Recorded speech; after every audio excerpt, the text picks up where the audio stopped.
Hare Krishna, the 51st Shloka from the second chapter. Karmajam buddhi yukta hi phalam tyaktva manishinaha janma bandha vinirmuktaha padam gacchantya anamayam. By thus engaging in devotional service to the Lord, great sages or devotees free themselves from the result of work in the material world. In this way, they become free from the cycle of birth and death and attain the state beyond all miseries by going back to Godhead. This is also one such shloka with a very deep meaning, right? So man's miseries are mainly because of the results, right?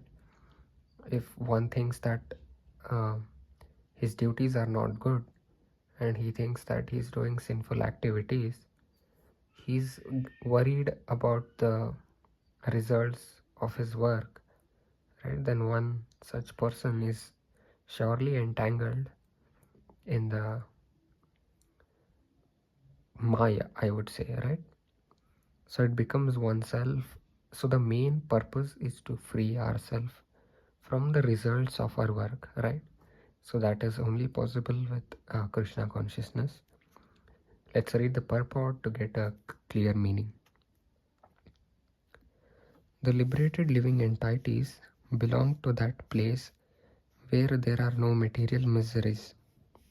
The Bhagavatam says, Samashrita ye pada pallava plavam mahat padam punya yasho murarehe bhavam buddhir vatsa padam param padam padam padam yad vipadam na tesham.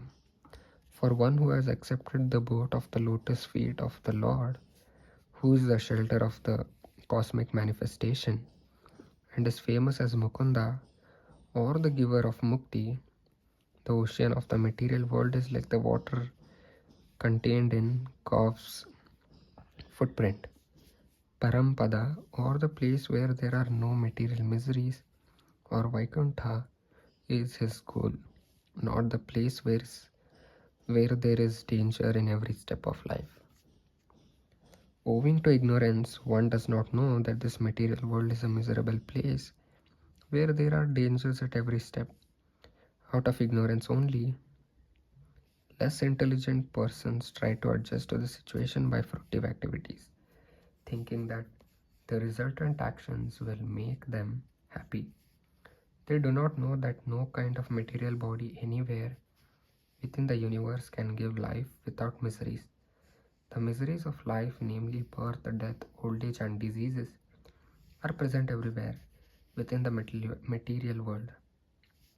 But one who understands